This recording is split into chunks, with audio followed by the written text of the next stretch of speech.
বেশি ভাব দেবেন না। হাতি ঘোড়া গেল তো আর শামসিকে বলে কত জন, কথা বল। বড় বড় ক্ষমতা ধরকে আল্লাহ তাআলা সাইজ করছে। মুসলমানেরা আজও যদি নারায়ে তাকবীর হুঙ্কার দিয়ে ময়দানে নামে, জালেম আর বেঈমানেরা লুঙ্গি পরার টাইম পাবি না, কথা কন ঠিক না? একটা আওয়াজে অনেক কিছু, কথা কয় না কেন? কি বলেন? 2 কোটি মানুষ মিলে যদি আমরা একটা তাকবীর আর মিছিলের স্লোগান বাই করতে পারি, 2 কোটি, 10 কোটি লাগবে না, 20 কোটি লাগবে না, 2 কোটি। একদিন লাগবে না দেশে ইসলাম কায়েম করতে, একদিন। 1 কিলো রাস্তা টাকা দিয়ে 7 কিলো রাস্তা বানানো সম্ভব। 1 কিলো রাস্তার টাকা দিয়ে 7 কিলোমিটার রাস্তা নির্মাণ করা যাবে।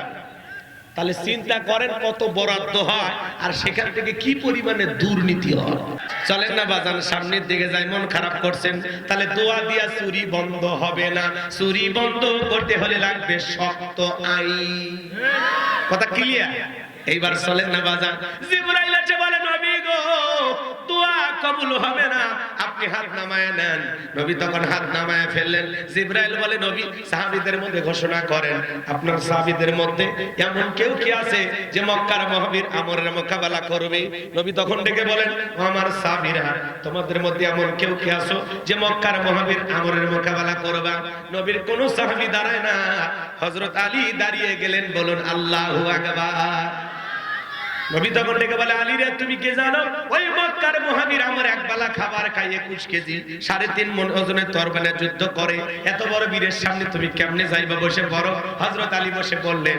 নবীজি দ্বিতীয়বার বললেন, আবার হযরত আলী দাঁড়িয়ে গেছেন।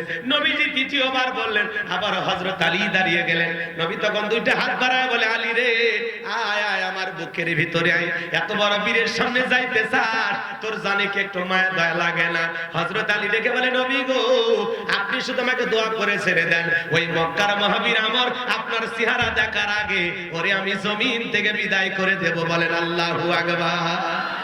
এই কথা শোনার পরে নবী ডেকে বলে, আলী, খালি হাতে দোয়া করলে হবে না, ওসমান তোমার বাড়িতে কি তরবারি আছে? হযরত ওসমান ডেকে বলে, নবী গো, আমার বাড়িতে তরবারি আছে 27 ইঞ্চি লম্বা। নবী বলে, যাও নিয়ে আসো। হযরত ওসমান তরবারি এনে দিলেন। রাসূল হযরত আলীর হাতে তরবারিটা দিয়ে দিলেন। এখন তো তরবারির কথা শুনলেই বলে জঙ্গি, কথা কোন ঠিক কি না? আমার ভাইরা গভীর মনোযোগ দিয়ে শুনেন। হযরত আলী তরবারি পায়ে মারছে, দৌড়াইতে দৌড়াইতে আমরের মুখোমুখি হয়ে গেছে। আমরের মুখোমুখি হয়ে গেল যখন, আমর ডেকে বলে, কি রে পিচ্চি আলী, তুই কেন আমার সামনে? হযরত আলী বলে, কি পিচ্চি না কি পরে বুঝাইতেছি, আল্লাহু আকবার কর। কথা আছে ছোট মরিচের ঝাল বেশি। হযরত আলী তখন তরবারি দিয়ে দাগ টানতেছেন। দাগ টানা বোঝেন না? ভাষা কি বুঝতেছে? তরবারি দিয়ে এরকম দাগ টানতেছেন আর একটা দোয়া পড়তেছেন। দোয়া পড়ে যদি বাড়ির চতুর্দিকে ফু দেন, বড় বড় বিপদ থেকে আল্লাহ আপনাদেরকে রক্ষা করবে। সেই দোয়াটা কি শুনবেন? শোনেন। হযরত আলী এবার দাগ টানতেছেন আর ওই দোয়া পড়তেছেন। দোয়াটা পড়িয়া তরবারিটা উঁচু করে বলতেছে, এই মক্কার মহাবীর আমর, তোর যদি সাহস থাকে দাগটা পার হয়ে দেখা, এ আয় আয়, খেলা হবে। আল্লাহু আকবার বলে। এমন ভাবে হুঙ্কার মারছে, বাপের বেটা হয়ে থাকলে দাগটা পার হয়ে দেখা, আয় আয়। বাড়ি ঢুকছে চোর, বাড়িওয়ালা ল্যাংড়া, 2টা পা না, খালি টের পায় যদি খালি মুখ দিয়ে একটা আওয়াজ দেয়, কে রে? চোর থাকবি না, ভাগে দৌড় মারবি। একটা আওয়াজে অনেক কিছু ঘটে, কথা ঠিক না? মুসলমানেরা আজও যদি নারায়ে তাকবীর হুঙ্কার দিয়ে ময়দানে নামে, জালেম আর বেঈমানেরা লুঙ্গি পরার টাইম পাবি না, কথা ঠিক না? একটা আওয়াজে অনেক কিছু, কথা কয় না কেন? কি বলেন? 2 কোটি মানুষ মিলে যদি আমরা একটা তাকবীর আর মিছিলের স্লোগান বাই করতে পারি, 2 কোটি, 10 কোটি লাগবে না, 20 কোটি লাগবে না, 2 কোটি। একদিন লাগবে না দেশে ইসলাম কায়েম করতে, একদিন। কথা বোঝেন নাই? লোক কই পাবে? না পিলে আসবি, হাত তুলবি, সব ঠিক আছে। 1 মিনিট আগে চিন্তা করি না, হুজুরে করে কিছু হবি, এরা রাষ্ট্র বোঝে, কথা একটা রাষ্ট্র চালানো সহজ না। হুজুরে কি বোঝে? এরা মিলাদ বোঝে, হজ বোঝে, ইমামতি বোঝে।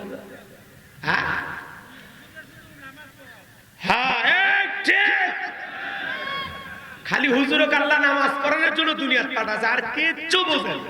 হুজুর নামাজ পড়াবি, বিয়ে করবি, বাচ্চা কাচ্চা হবি, আর কিচ্ছু নাই হুজুরের দুনিয়া। হ্যাঁ, হুজুরেরা পারে না। হ্যাঁ, রাগ করতেছেন আপনারা? সময় আসুক।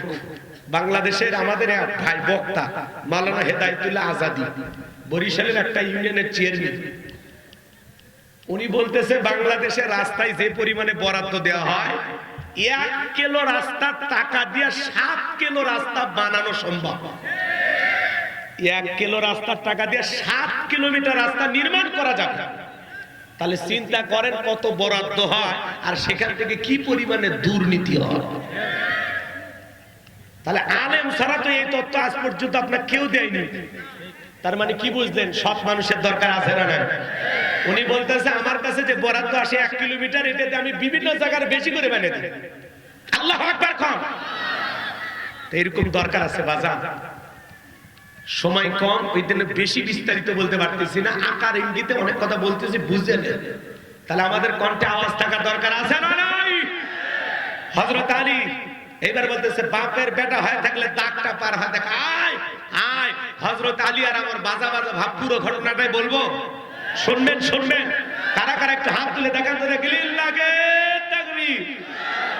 আমার ভাইরা, আমি যে কথা বলতে চাচ্ছিলাম বাজান, পুরো পৃথিবীর ক্ষমতা আল্লাহ 4 জন মানুষকে দিয়েছিলেন।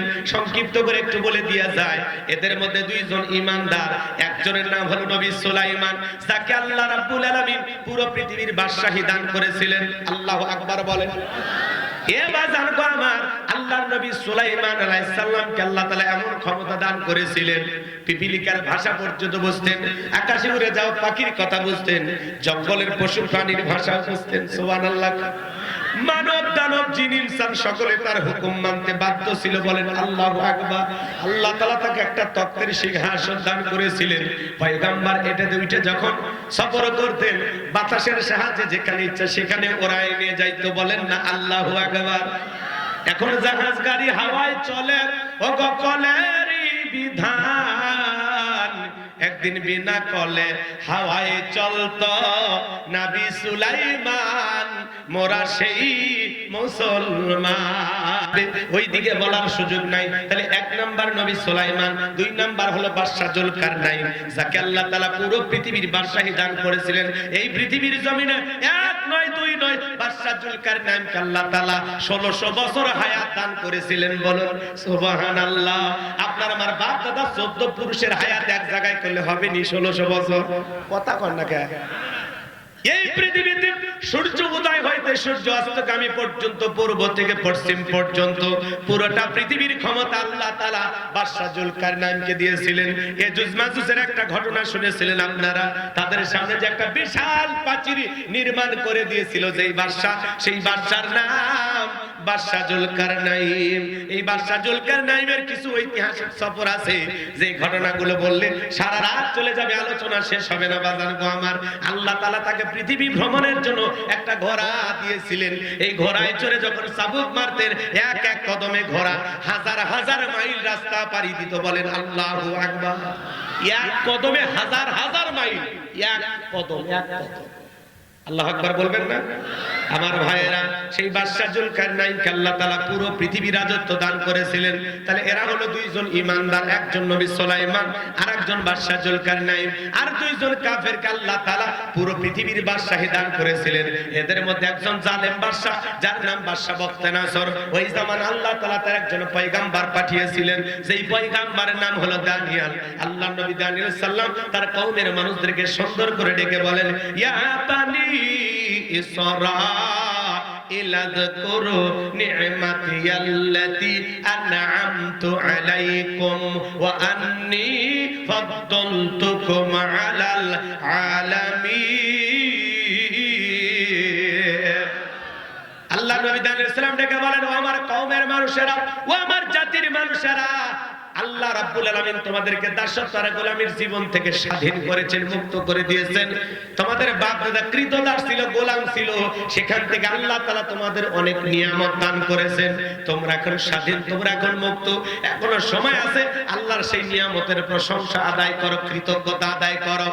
উম্মতেরা ডেকে বলে, পয়গম্বর পুরান দিনের গল্প শোনায় লাভ নাই, বাপ দাদা কি করেছিল আমরা জানতে চাই না, আমরা তো ভালো আছি, টাকা পয়সা খাওয়া দাওয়া আরাম আয়েশের কোনো কিছুর অভাব নাই। আল্লাহ নবী দানিয়েল ডেকে বলে, আমার উম্মতেরা এখনো সময় আছে, আল্লাহর কৃতজ্ঞতা আদায় করো, শুকরিয়া আদায় করো। এখনো সময় আছে, গাছের পূজা বাদ দাও, গাছের পূজা বাদ দাও, চন্দ্রের পূজা বাদ দাও, সূর্যের পূজা বাদ দাও, এক আল্লাহর ইবাদত করো। উম্মতেরা ডেকে বলে, পয়গম্বর আপনার কথা আমল করার সুযোগ নাই। পয়গম্বরের কোনো কথাই তারা কানে নিলেন না।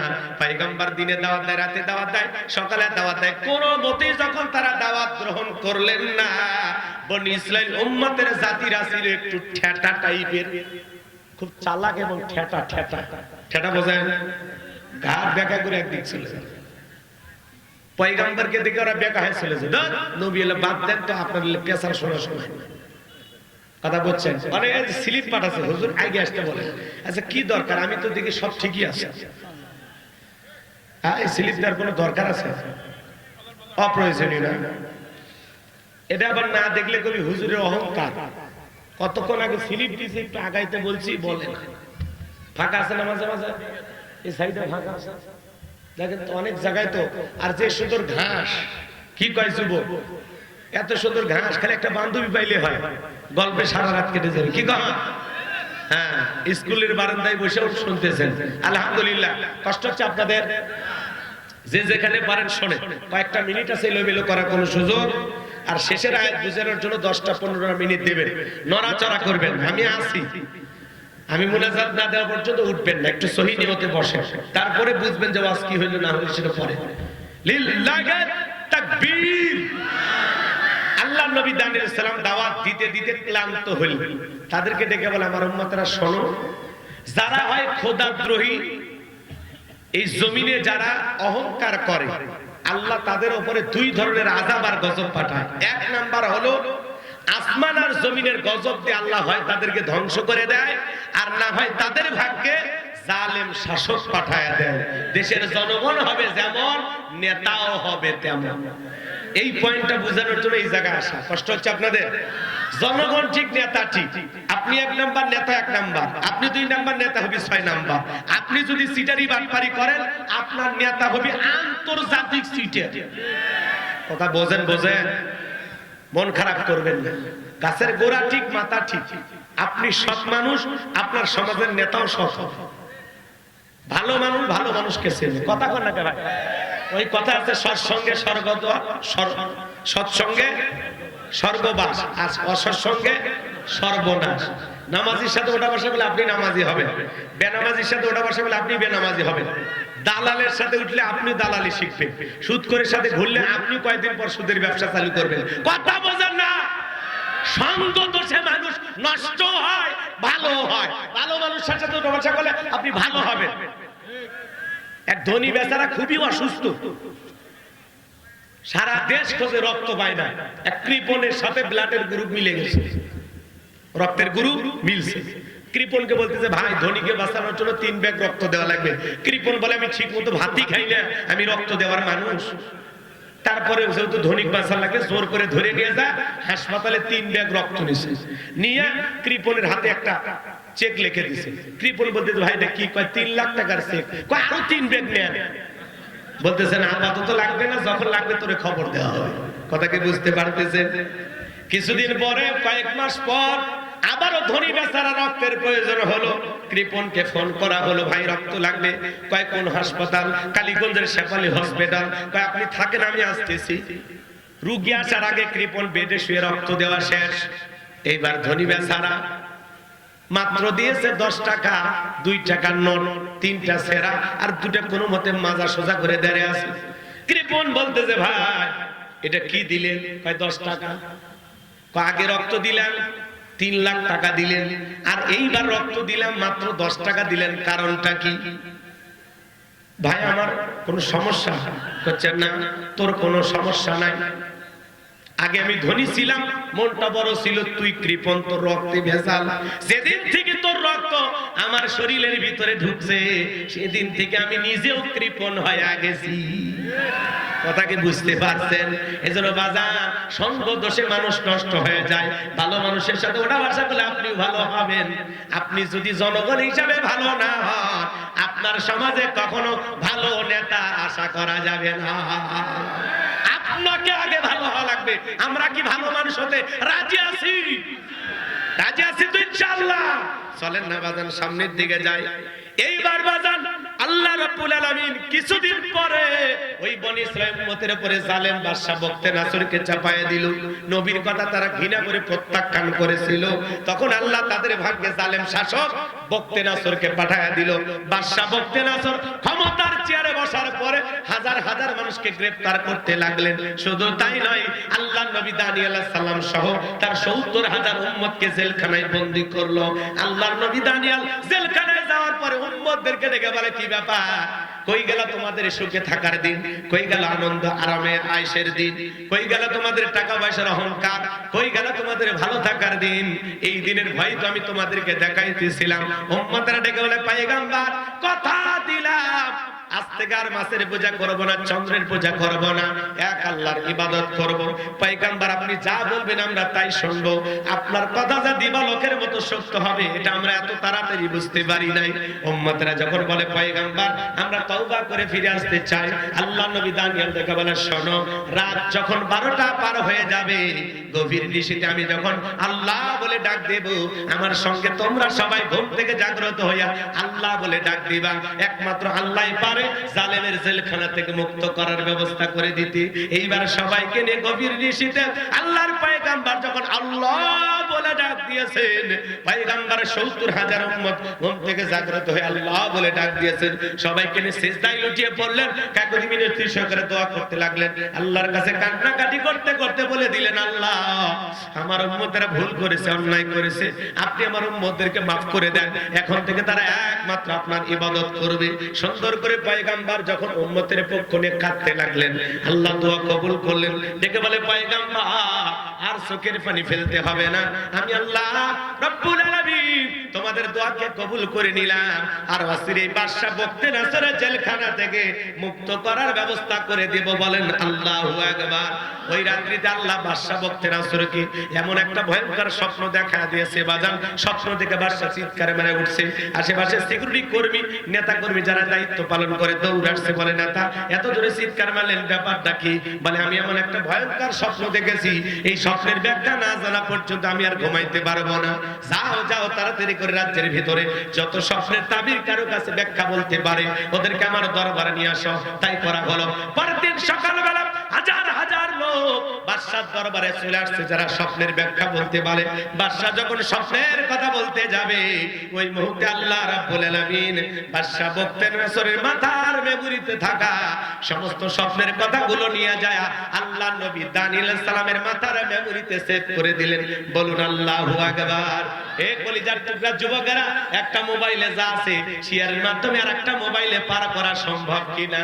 তাহলে একটা মানুষের মাথায় যা আছে আর একটা মানুষের মাথায় ঢুকানো আল্লাহর পক্ষে সম্ভব কিনা? এইবার বাদশা বখতে নাসর যখন স্বপ্নের কথা বলতে যাবে, তখনই হঠাৎ করে বলতেছে, গতকাল রাত্রে আর কি যেন স্বপ্ন দেখলাম, আর বলতে পারে না। স্বপ্নের কথা ভুলিয়ে দিলেন তিনি কে? এইবার বাদশা মুহূর্তের মধ্যে ডায়লগ পরিবর্তন করে বলেন, গতকাল রাত্রে স্বপ্নে কি দেখেছি, স্বপ্নের ব্যাখ্যাও বলা লাগবে, স্বপ্নের কথাও বলা লাগবে। জনগণ ডেকে বলে, বাদশাই তো পাগলামি কথা, স্বপ্ন দেখেছেন আপনি, আমরা কিভাবে বলবো? বাদশা কি স্বপ্ন দেখেছে দেশের জনগণ কি জানে? কথা বলা লাগবে। স্বামী স্ত্রী আপনারা এক খাটে ঘুমান না আলাদা ঘুমান? শরম লাগতেছে? বাপরে, কেউ কথা করছে না, মানে আপনার এতিম বউ নাই না? আপনার স্বামী স্ত্রী এক খাটে ঘুমান না আলাদা ঘুমান? বলে, হুজুর গরিব হতে পারি, আলু ভাতটাতে ভাত খায়, রিক্সা চালায়, ভ্যান চালায়, তাতে কোনো সমস্যা নাই, কিন্তু রাতের বেলায় বউ কুলোত না দিলে ঘুম হয় না। কি কর? গরিবের ঘরে দামি খাট নাই, দামি বিছানা নাই, দামি বিল্ডিং নাই, কিন্তু স্বামী স্ত্রীর মধ্যে ভালোবাসা দিয়েছেন কে? কোটি কোটি টাকার মালিক, 10 তলা 20 তলা বিল্ডিং এর মালিক, লক্ষ টাকা দামের শিমুল কাঠ দিয়ে খাট বানাইছে, বিদেশ থেকে বিছানার চাদর নিয়ে আসছে, কিন্তু স্বামী স্ত্রীর মধ্যে তাও কুড়ালের সম্পর্ক।